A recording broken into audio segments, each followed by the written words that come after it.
Okay, here we are. We're on. We're on the Speak Your Truth with Mark Ross podcast. Thank you guys for joining in. And with me tonight, I have a good special host. I just met him a few days ago, and we already clicked, even though we're from different states. We're brothers from the same mother because we're both Marines. Simplify, brother. Simplify. I have with me James Clemons. He is the founder of Freedom Over Anger LLC. James, I would like to welcome you to the show, my brother. Well, thank you so much for having me. Yes, sir. Before we talk about your company, I want us to start at the beginning, James, because I know during our initial conversation, we talked quite a bit about everything else, regarding, to your upbringing and things of that nature. Mm. So let's just start there. Talk to us about what life was like for you growing up. Well, my father served in the Marines as well. So my upbringing was definitely I would say Marine-like. He had his rules. Mm. He came up in the Korean War era. Okay. And so yeah, definitely, you did not wear a hat indoors. If you did, you get smacked off your head. And it took me, 20 years to figure out why he did that. Is because his Marine Corps training. Because he never explained it. He would just knock it off your head. You don't put your hands in your pockets. All these small little intricacies that Yeah. it's kind of embedded into you in the Marine Corps training. Mm-hmm. And I didn't really realize what he was doing or how he was acting until I actually went through boot camp and everything. So it's kind of looking back is kind of interesting. Yeah, yeah. So is that the reason why you joined the military, James? Is because of your father? Yes and no. I joined the Marines because of my father. But at the time that I joined, I probably would have joined any branch. I was 20 years old, lost, just not doing good. Um, had a friend of mine that joined the Marines a year before I did, Mm. which I talked him into joining the Marines Mm. because he's wanting to be a Navy SEAL, and I was like, you don't want to be in the Navy and wear bell bottoms and all that. I said, hey, they have Marine Recon. I was Right. like, that's kind of like our version of the SEALs. And Exactly. he did go on to be, and he actually did go on to be Marine Recon. Oh, you did. Um, Nice. but yeah. Marine Amphibious Recon. Yeah. Yep. I'm familiar with Um, them. yeah. So yeah, I was just like, I'm gonna join something. I got to get away from here. It's bad, and I just chose the Marines and Mm. went in and just kind of went from there. That's what's up. You're from Nashville, right? Yes. Please disregard the accent. Yes, I have a Southern accent, but I'm well educated. Okay, I can't help it. I actually lost it when I was in the military. I lost my accent, Mm. and it was really weird because I would call back home and people wouldn't know who's talking. And then I would go home, I'd pick it back up, and then I'd, go back to my Yeah. buddies, and they're like, I had one sergeant. Unfortunately, he's no longer with us. He was like, he'd always call me Boomhauer from like a King of the Hill. He's like, you sound like Boomhauer every time you come back from home. Yeah. Yeah. Yeah. He was It's from like it's, he was from like Ohio or something. Yeah. it's funny you said because I'm from Milwaukee, and when I went to North Carolina, I was stationed there for a while, and every time I came back home here to Milwaukee, people will ask me, "Where you from? Where you from?" I'm like, "I was born and raised here. What you talking about?" It's like you have an accent, and it's funny because I never heard. the accent. I never knew that I had an accent. You know what I'm saying? Yeah. It was funny that people would ask me where I'm from and that I have an accent. I'm like, no, I don't. Say, yeah, you do. You know, where are you from? It's like, I'll tell them that, I'm in the Marines and I'm stationed in North Carolina. It's like, oh, because you have a Southern accent and I'm like, I I couldn't hear it. I couldn't tell. So I don't know if you were able to tell Mhm. that you had an accent or not, but you definitely have an accent there, brother. No. Oh yeah. Oh yeah. Yeah. Yeah. That's the thing with me. Like when I was in, I could never pick up on other people's accents. Mm-hmm. The only one I could pick up on was there was a great guy. He had a Boston accent. Ooh. That one I could definitely pick out of a lineup. But everybody else, they sounded normal, and then I thought I sounded normal, but they're looking at me like, dude, you're like way off Mm. from That's being funny. normal. That's funny. But yeah, that's always a big thing. Yeah. But So what was the experience for you in the Marine Corps like? Uh, I mean, starting off, what a big fan. I Mm. was separated from my family for the first time. I was an adult when I went in. I was 20, about to turn, before I got to my duty station, I was 21 years old. So I was an old man going in. Yeah, I you was was an old old. man Yeah, going through yeah. boot camp. Yeah. Yeah. So it was so it was a little bit different for me. But I Hmm. just viewed it as, hey, this is a job. This is, I'm helping out my country. Hmm. I didn't fully um, cave into the, stereotype. They're going to, brainwash you to, build, tear you down to build you up and all that. And I think it's one of the biggest compliments I ever got was from my buddy who went through recon training. And after I came out of everything and he'd already been through everything, he's like, I'm glad you're still the same person. Mm. He said, because I saw so many people just totally change their personality Yes. with the training. Right. I was like, hey, Right. it's a job, Yeah. it's my mentality. Yeah.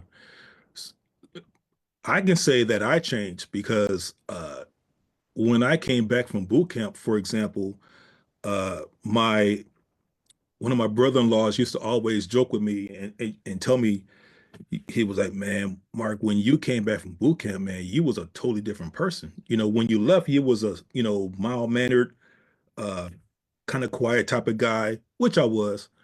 But when you came back from boot camp, man, you was ready to fight.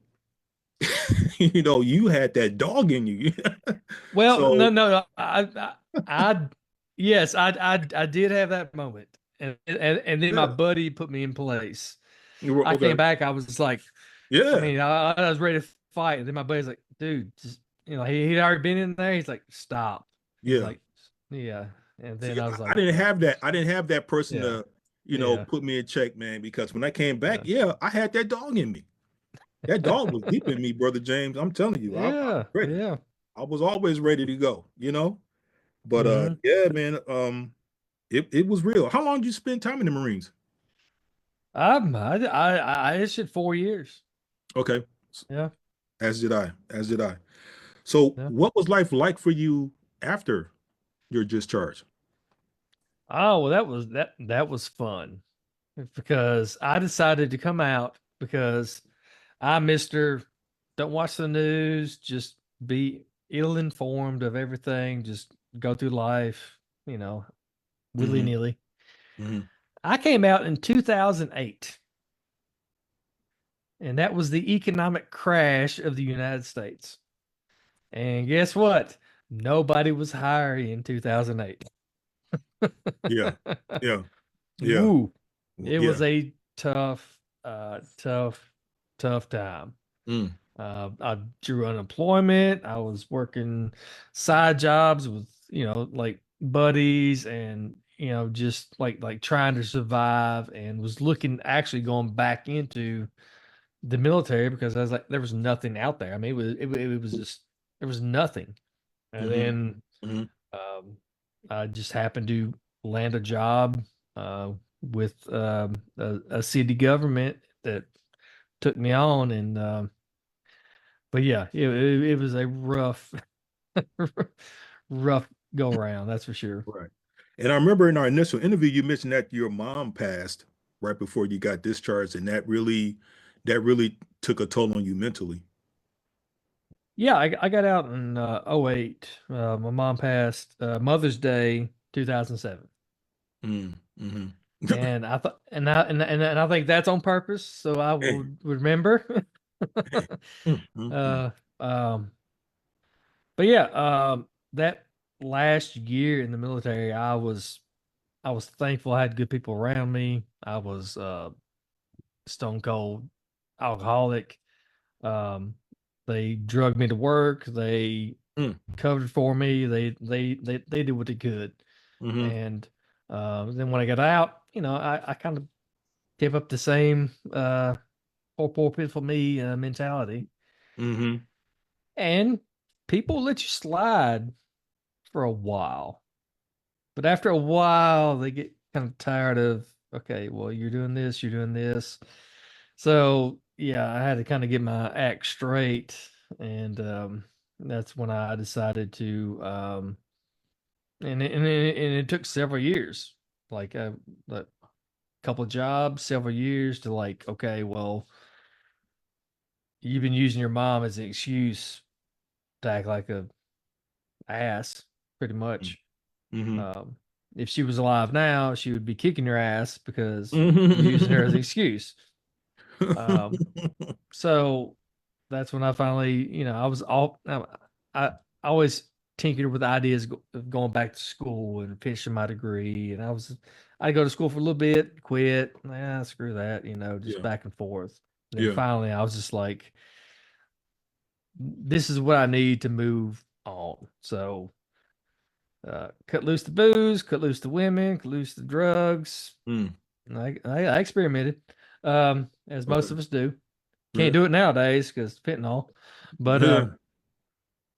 and please hear me now. If you're listening to this podcast, do not experiment with drugs now. Fentanyl is in everything. Mm. You guys heard that Heroin, right? Molly, marijuana, you name it, it is in everything. And I've Mm, lost so many clients and so many friends of mine to fentanyl. So please do not just mhm, figure something else out, please. mhm. And just for Um, future reference, guys, he is a or was a sheriff's deputy for the city of Nashville. So he has some definite knowledge about drugs and paraphernalia and things of that nature. So while he's talking, I think you guys should really pay attention to that. But go ahead. yes, and I'm uh, a licensed alcohol and drug counselor in the state of Tennessee. I've worked at the sheriff's department for the past decade. Mm, I mean, you name the class, I've ran it. You name the person, I've run into them. mm, I'm talking from anybody from somebody in on slapping their wife to somebody cutting somebody into little pieces and putting them into boxes. mm, mm, I've worked with these people. I've mm, tried to work with these people. mm, So when I tell you, when it comes to the drugs, it's it's it's no good. It's no good. mm, Got to figure out a different way because you know, back in you know, back in our day, you could experiment. You could try something for a weekend. Hey, hey, I like it, I don't like it, whatever. Now you try it once, you're dead. mm. You're right. It's a one and done Because scenario. Yeah. yeah, yeah, because nobody knows what's in anything. I mean, you look at Prince, you look at Michael Jackson, those are all fake drugs that killed them. Mm, They're millionaires. We're not. right. And they're getting fake stuff. So really? Mm-hmm. So Mm-hmm. yeah, so I cannot express enough, like just oh my goodness. Yeah. The passion that I have for it's just not worth it. It's just not worth it. Figure out a different way. Yeah. Talk to somebody. I mean, Yeah. there is help out there if you will ask for it. Indeed. And this being a military centric podcast, Mm-hmm.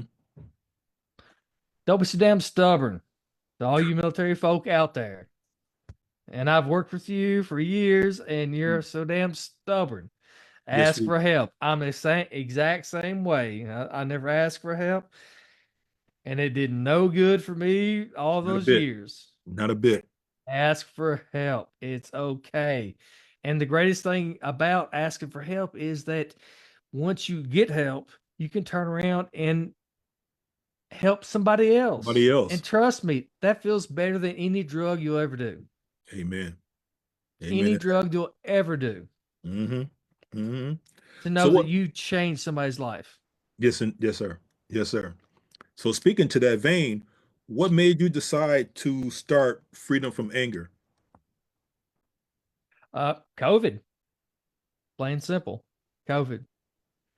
Um, I was working for the sheriff's department, and we could not have people walk in to our facilities because of COVID. Everybody was scared. This is the Mm-hmm. height of being scared. Mm-hmm. So I had to be there. So what do? They put me answering phones. Me and my good buddy answer phones all day. Hey, I need this class. Hey, I need this class. Hey, I need this class. Hey, we're closed. We're closed. We're closed. We're closed. So I look over to my buddy. I'm like, they need these classes. Mm-hmm. I said, because a lot of violent people out there. There's a lot of people with drug and alcohol issues. And I said, why can't we offer it virtual? And we were kind of skeptical to begin with. We're like, virtual? It's not the same. We're used to in group, all that good stuff. And I was like, the heck with it. Let's do it. So I started it, and we've worked with people from Canada to Hawaii to Philadelphia, you name it. Um, don't really promote it much. They just find us, which I think that's the best way, honestly. Mm-hmm. Mm-hmm. So if they're really looking, they'll find us. And word of mouth goes well.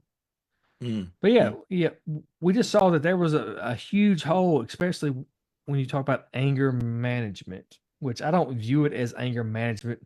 I view it as emotion management. Mm-hmm. And whether you're dealing with alcohol and drugs, domestic violence, any of those things, Mm-hmm. emotions is the key part of it.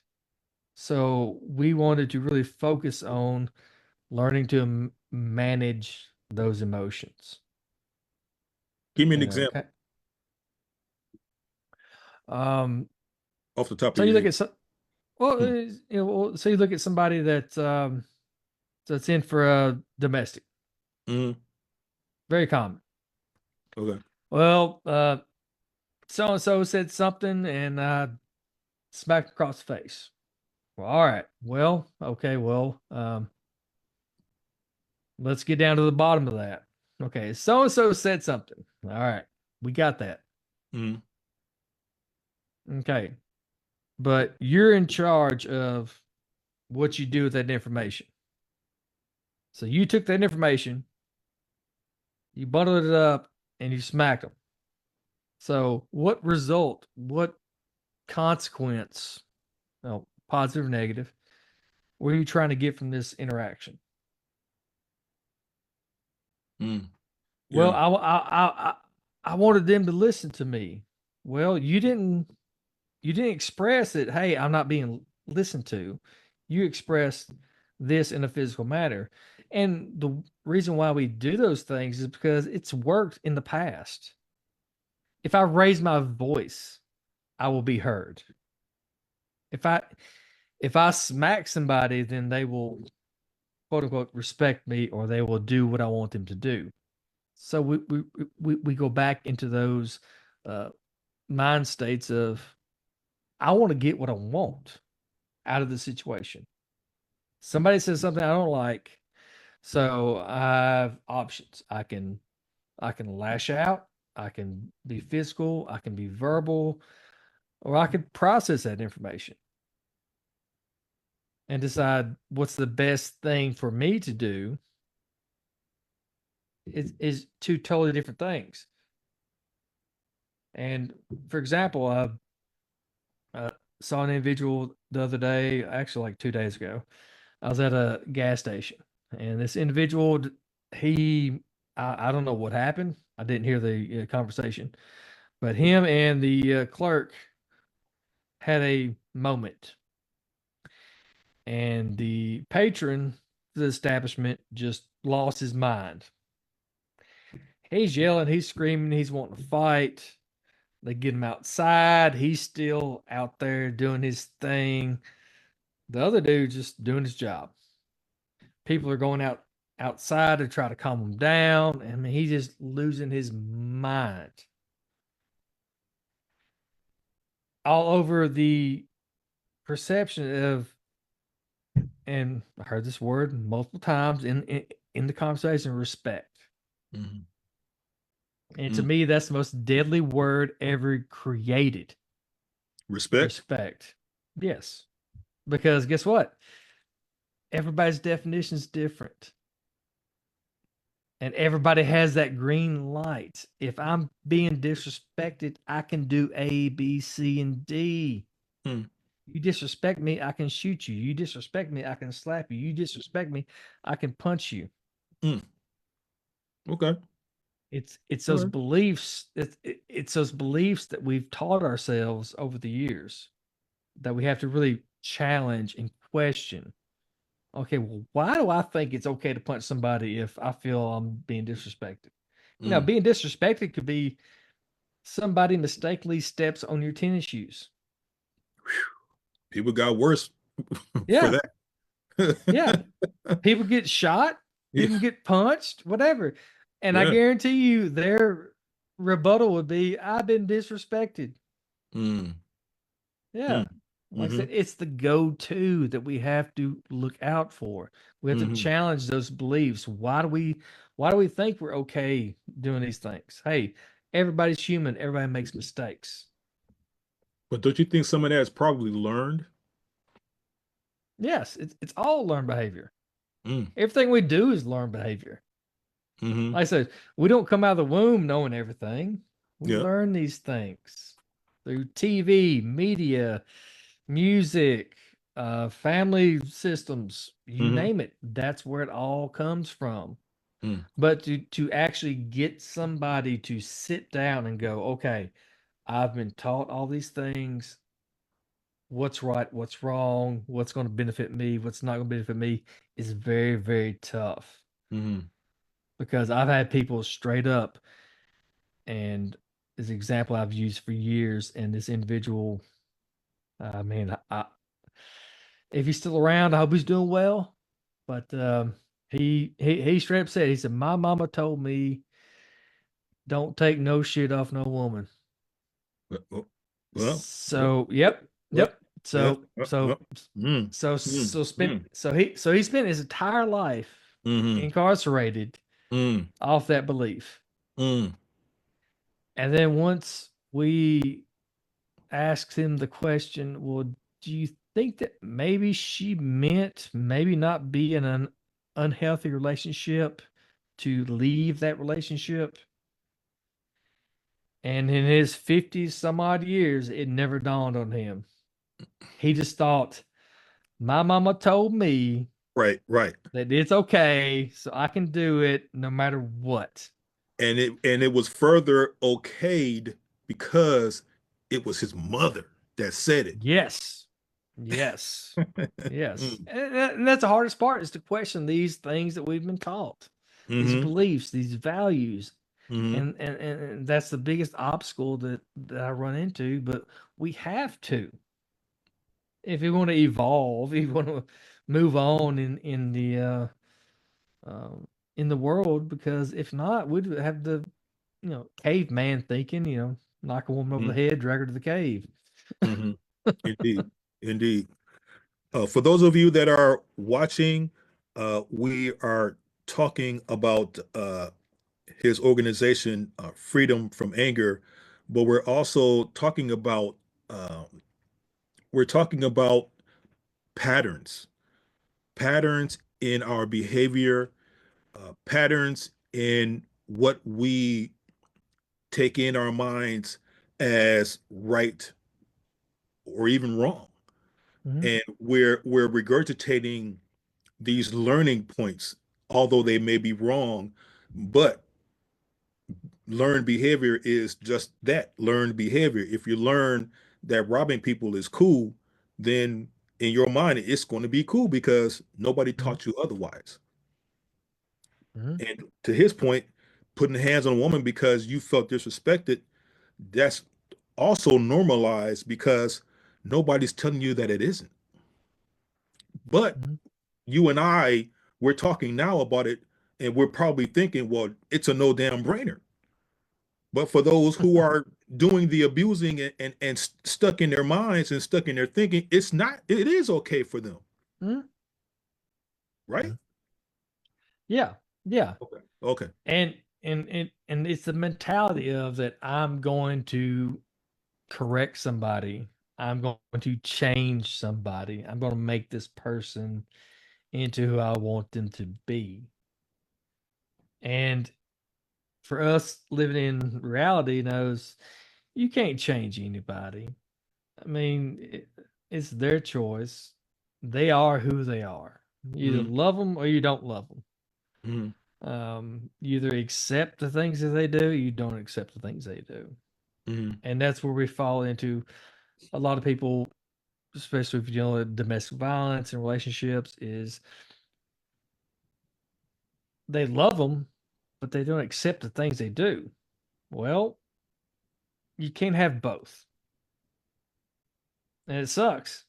Mm-hmm. It's like you have to 100% accept everything they do if you actually truly love them.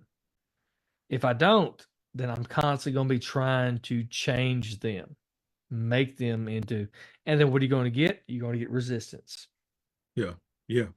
It's not saying you can't help somebody, but you have to accept what they're doing, what they're going through, because Mm-hmm. you're going to get a lot more feedback from acceptance than shame. If I'm a drug user and you shame me to death, guess what I'm going to do? I'm going to do drugs. It makes me feel good. If I'm a drug user and you accept me and you tell me how much you love me, I might start to think about an alternate reality versus going straight to my comfort zone, which is using. Mm-hmm. Mm-hmm. That's why I think, like the Al-Anon meetings, any kind of education that abusers family can go to is invaluable because we're not taught this stuff. We just think like if you loved your children, you would stop using this, that, and other. No, like that's a back seat. Like the main relationship to this individual is the drug. So we have to attack it from that angle. Oh. Mm-hmm. Mm-hmm. Understood. Yeah. Why did you name your business Freedom from Anger? Just out of curiosity. I think it's catchy. It is. I was No, why did you name yeah. the business Freedom from Anger? I'm like, I'm just curious. Hey, I think there is actually a book called Freedom from Anger, but there's no organization called Freedom from Anger, so I kind of got in the back way. But no, it's catchy Okay. because once you learn ways to manage your anger or however you want to put it, like that is a freeing experience Yeah. because we're often slaves to our emotions, our anger. And once you actually let that stuff go, man, it's so freeing. And that's the angle I was definitely getting at. But freedom is, the actual first part of it was like, hey, freedom, America. Like I said, American flag, eagle, all that. Like I'm a huge American, so freedom. And then I was like, anger. Okay, let's put this together. Hey, there's been a book about it. All right. Well, hey, there's no businesses about it. All right, I'll use that name and kind of slide in the back door. But no. Freedom from anger is huge. If you can eliminate that from your life, you can't 100% eliminate anger. If you learn to manage it, Right. Yeah. man, like I Yeah. said, the emotional intelligence, and that's what I see most often with whether it be people that I work with, people that, like I said, just ran into at the gas station. Mm-hmm. The ability to manage their emotions Mm. is non-existent. Mm. Mm-hmm. They're just emoting everywhere. Mm. And I hate to break it to you guys listening, y'all the problem. The women, they figured it out. The Did they? men, my goodness. Oh, my goodness. The vast majority of the men that I work with Mm. have no idea how to manage emotions. Women can kind of fake it and kind of do their thing and get by with life. But it's the men that I run into that need the most work. That's interesting. Yeah. Yeah. And That's I'm interesting. talking everybody from military to incarcerated. Mm-hmm. We need to work, guys. I used to see that quite a bit, James, when I worked as a corrections officer. I met a lot of guys who outwardly portrayed themselves as very manly, Mhm. uh, stud like, ready to fight all the time. Yeah. And they used that false sense of bravado as being a man. Mhm. Being a man doesn't necessarily mean machismo. Being a Machismo. man to me means being brave, being bold, but also being able to be quiet and Mhm. listen and accept mistakes or accept fault when it's on you. A lot of these sensitive guys, they can't take criticism, or they can't admit that they messed up on something. It's like they project, and Mhm. they have a, like I said, they have a false sense of responsibility to who they are. It's like everybody owes them something, and nobody owes you jack. That's Nobody owes right. you nothing. And sometimes, life is tough, but we got to roll with them damn punches, James. And a lot of these guys don't know how to do that. So they take their anger and frustration out on everybody else. Yep. And I saw that a lot during Mhm. my years as a CO. I saw that feminine stuff going on a lot, and it bothered the hell out of me. And I Mhm. would talk to those guys till I'm blue in the face. But it goes back to what you said earlier. This is learned behavior. Mhm. Me talking to them as as a uniformed person, it might not register to them because they see Mhm. this. They don't Oh see yeah. this. Yep. They see this, right? So regardless of the words that I'm using, even though I'm coming to them from a professional and Mhm. honest approach, they may hear me talking, but they don't feel me talking. They see this, Mhm. right? And they're Yep. all automatically on the defensive. Automatically Oh on the, yeah. it's like Yep. they don't want to hear what I got to tell them because they in their minds, oh, I'm just the police. No, no, I'm a father. Yep. I'm a husband. Sometimes I have to listen to my wife too.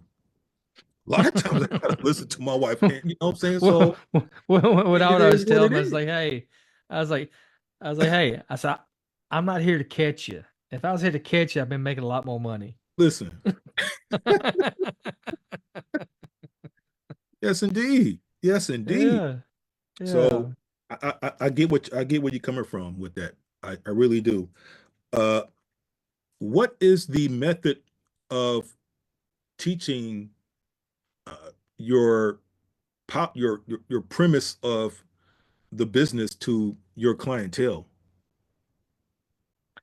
Well, I mean, Because I know you mentioned that probably, you used a method called the SMART recovery method.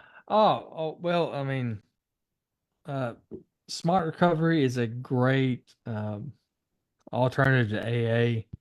It uses the principles that I've always used in anger management, domestic violence, and it's the precursor to CBT, cognitive Mm, behavioral therapy. Everybody's mm, kind of familiar with that, but where it actually originated with, and this is, of course, debated, but he came out with it years before CBT, so he's the originator.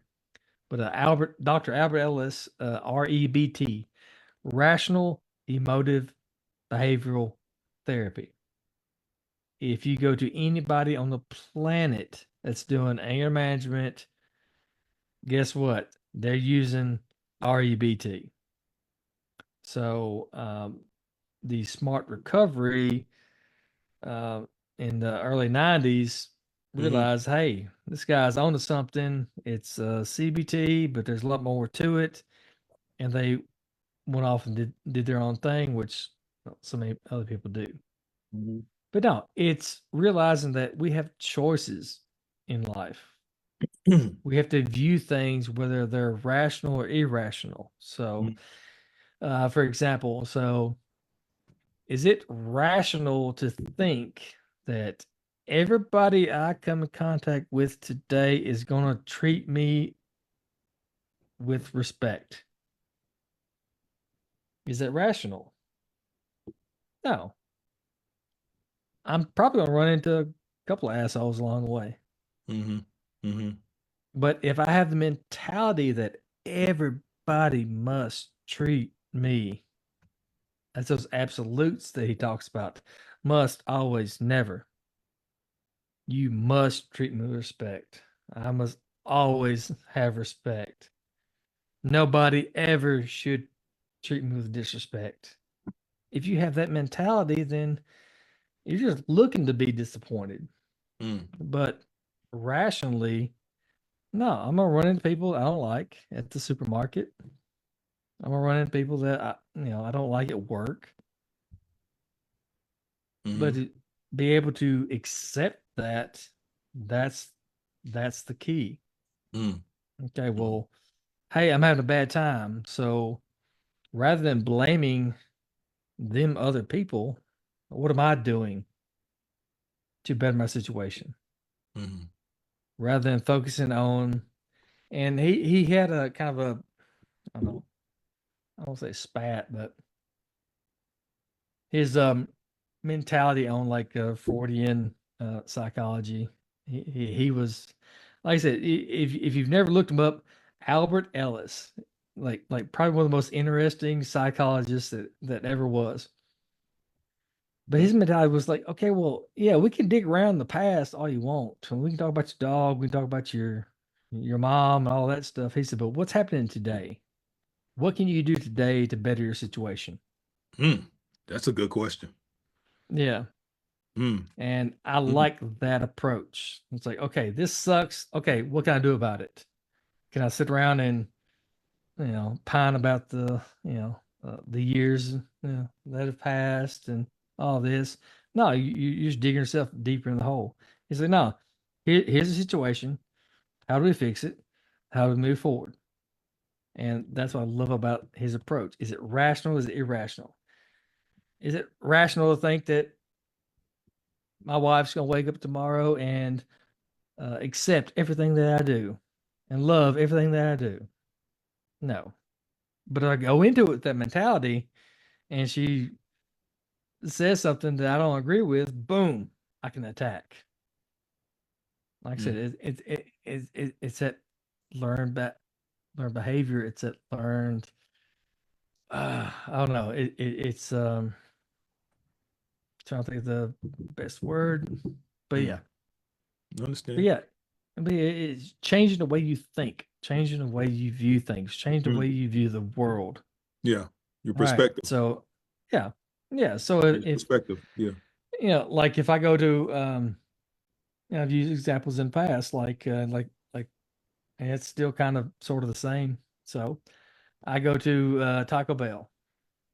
All right. I order my meal through the drive-through, and it's taken 10 minutes. Okay. I can sit there and go, well, they should already have it done. They should do this. They should do this. Do I know what's going on behind the scenes? Do I know?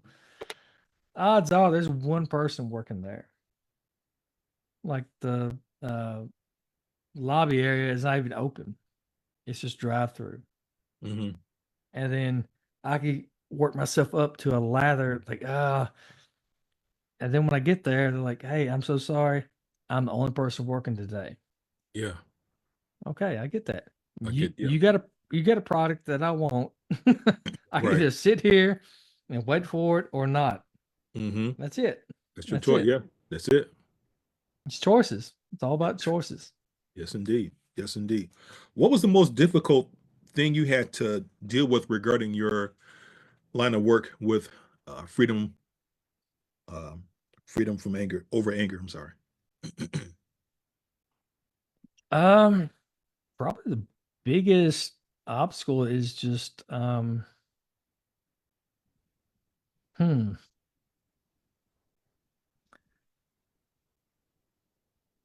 I'm reminded of one individual who came to me, did a assessment consultation, which is free. I'm definitely not trying to get rich by no means. Mm-hmm. So I go through it. I'm like, hey, you definitely got some anger issues going on. It's got some stress issues going on. I said, I understand that. And when I started talking to him, he realized that he's like, hey, you tell me I have to like forgive? I'm like, well, that's kind of a part of the process to kind of try to move forward. He's like, you're telling me all these people that did me wrong, so on and so forth.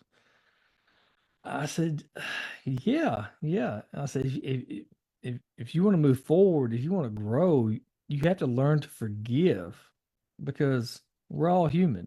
We all make mistakes. Mm-hmm. And he just kept on, kept on. I'm like, all right. I said, look at it this way. I said, that person that did you wrong 20 years ago, I was like, you're feeling it now. Like it didn't happen 20 years ago. It's happening now because you're still holding that resentment. Mm-hmm.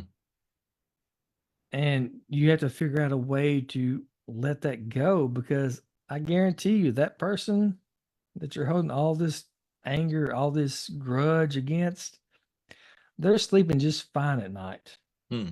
but you're not. Mm-hmm. So that might be an area that we need to work on. Yeah. And never heard from him again. Mm. He just he just want to take that pain and just kind of hang on to it and go by his business. Wow.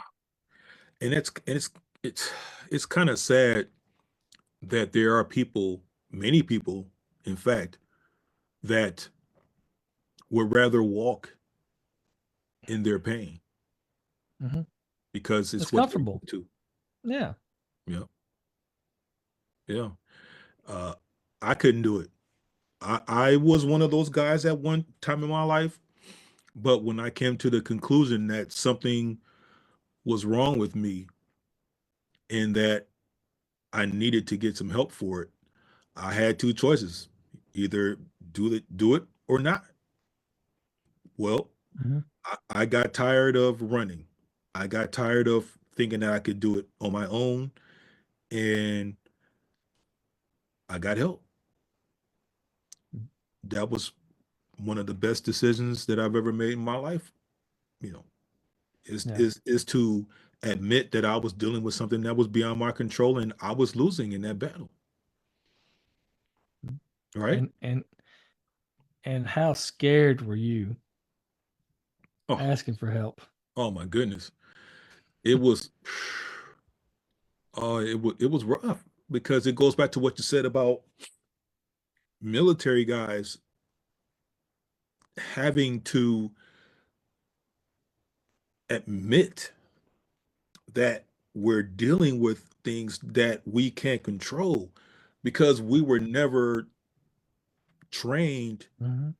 to admit that we're broken, right? We fought through our pain. We drank Mm-hmm. through our pain. We whooped people's ass over our pain. I mean, we did everything else over Mm-hmm. our pain other than dealing with it. Mm-hmm. And some of our brothers and sisters are still fighting over their pain.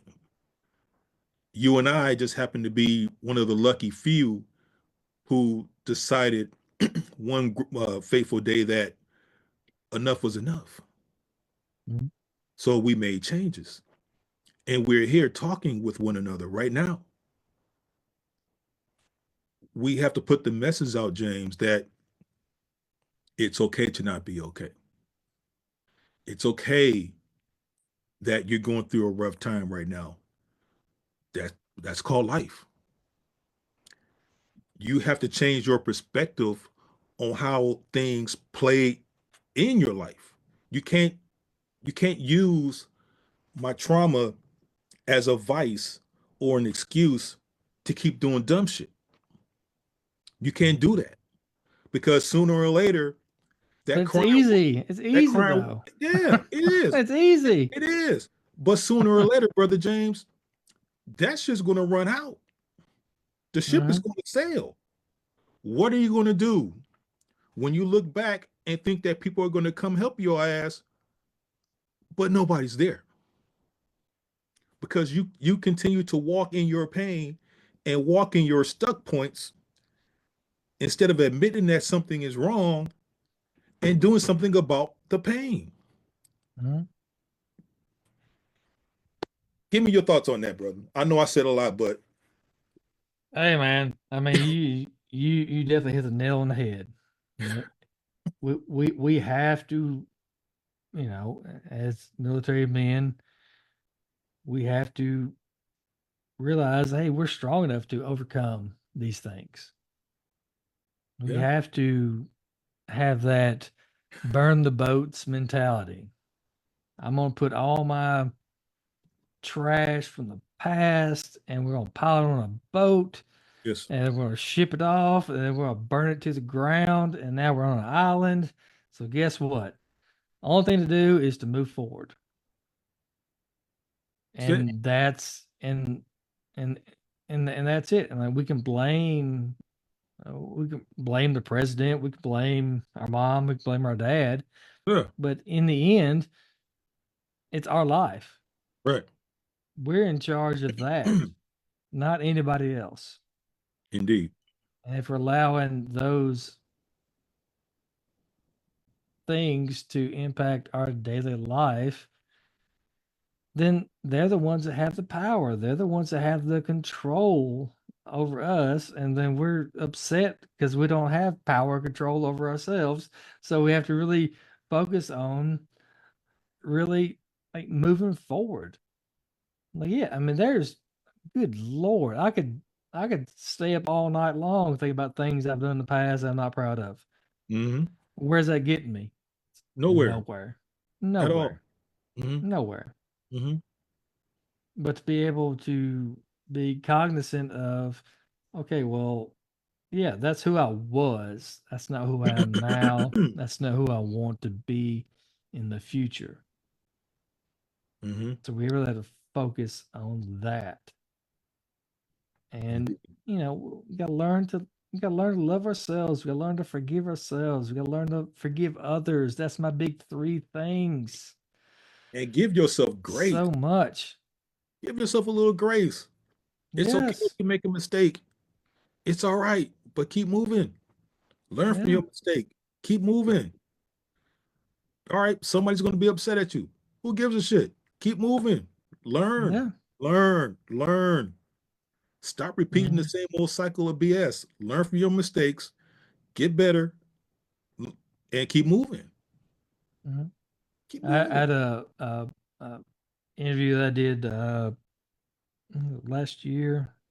Probably one of my first podcasts I did, Mm, and this individual was strapped with a horrible medical condition. He was paralyzed, and his mentality was, okay, well, this didn't happen to me. This happened for me, and it put his entire life into perspective.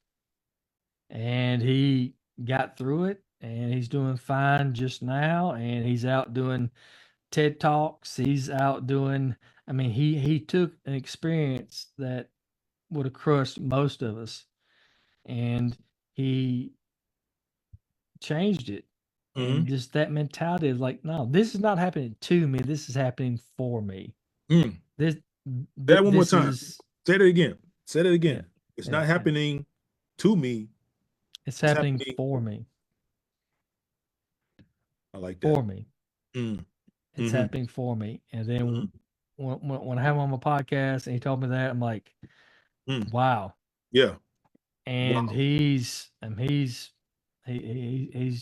doing great things. Mm, Um, um, I'll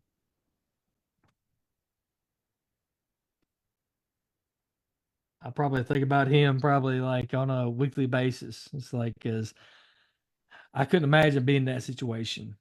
And this individual was his entire life was about fitness and strength, and he helped other people being strong. And now he's in a hospital bed and he cannot move.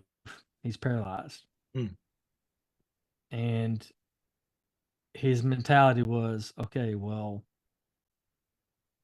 this isn't happening to me, it's happening for me. Hey, take a step back and see where this can go. And like I said, he's gone on to do a lot of great things. Like I said, TED Talks and um, multiple podcasts, because we should all be so lucky to have that mentality of like, all right, something bad's happening. Yeah, I can learn from it. I can move from this. It's not permanent. It's temporary. yeah. Everything in life's temporary. Nothing's gonna last forever.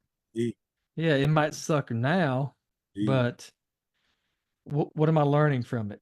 How am I going to move forward from this? And mm. that's what great thing about his story. That's the key, brother. That's the key.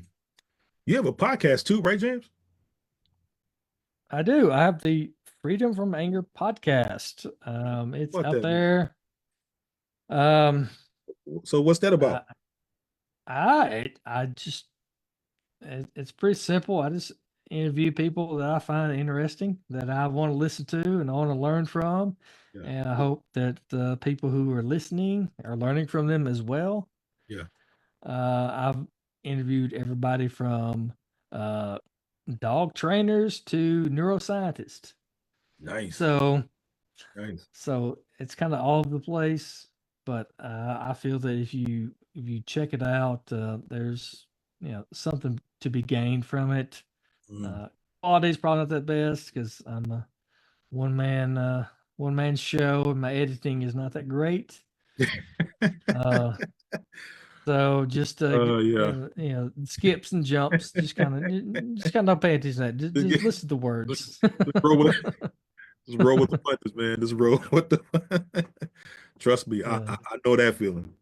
Uh, I have one last question for you, brother James.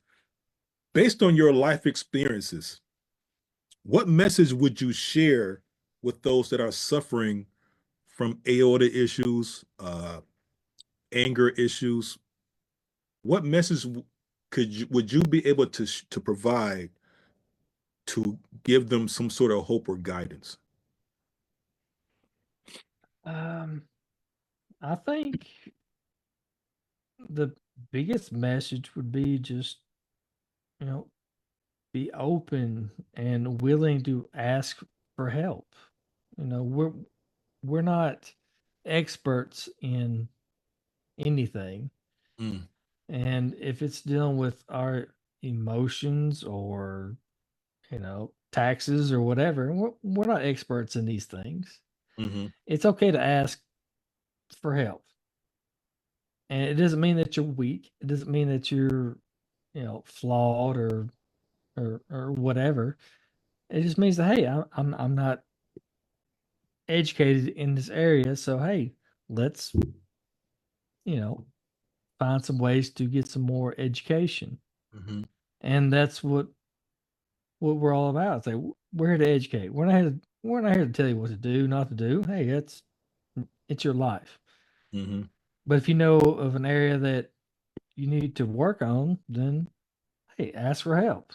mm-hmm, It's okay. There are professionals out there that that can help you.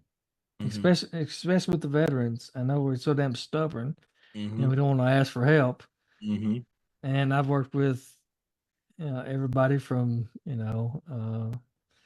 recent veterans to um, Vietnam veterans, and that was an interesting individual that I worked with. Guy was in his late 70s, I think, late 70s, early 80s, a veteran. Was court ordered to take anger management. mm-hmm, So he come to me. I'm like, all right, this is gonna be fun. I wasn't expecting much. I was like, and to be honest, I was like, technology probably gonna get the best of him. But he had his kids there to help him with that. But no, man, he ended up thanking me at the end, and he was like, "Man, thank you." He said, "I wish I'd had some of his help years ago because that's kind of the forgotten group of people that are still among us that we don't think much about is the Vietnam veterans. Now look at all that they went through uh, in their times of service, and still don't get the respect that they should." hmm. Yeah, yeah. And Mhm. that's another conversation, Brother James. Yeah. What's your contact information? How can people reach you? I'm I'm very easy to get a hold of. You can go to my website, freedomanger.com. You can email me directly, James at freedomanger.com. Um, if you want to contact me about getting an assessment or consultation or anything, or just want some information, or just want to chat. I mean, Mm, I, I try my best to be available. Um, at the moment, my services do cost money. The consultation assessments are all free. Any veterans or first responders, I give a 25% discount with. Um, and if that's a struggle, just talk to me and we'll figure something out. Um, I'm just here to help any way I can, and the podcast and yeah. being guest on podcasts is just a way to try to get it out there. I just really want to help. Just don't be stubborn and contact me, and we'll see what we can do. My man, my man. James Clemons, it has been a pleasure taking this time out to interview you. Well, So, thank you so much for having me. I think what you're doing is great. yes, When it comes to mental health and veterans, yes, it sir. gets often overlooked. Mm-hmm. Even though, unfortunately, what's the unmagic number? We get 20, 22, 22. 22. A day? Yeah, a day, A day. a day. So Yep. I think it's 21 or 22.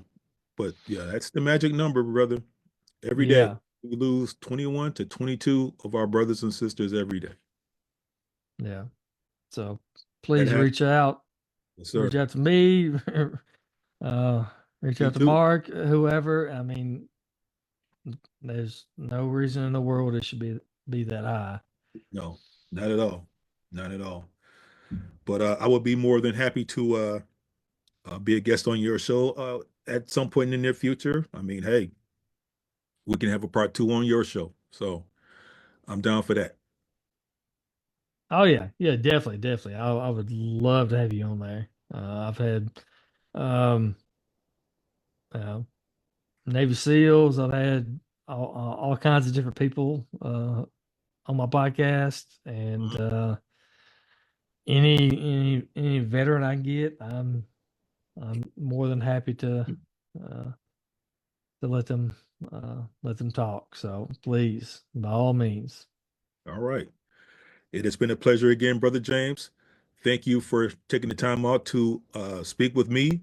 And for the listeners, thank you again for taking the time out to listen to me. My name is Mark Ross, and this has been another episode of the Speak Your Truth with Mark Ross podcast. You guys have a good evening, and remember this: self-care is important. So please make your mental health and your physical health a priority every day first. Have a good night, everybody. Take care, Brother James. All right, you too. All right. Peace.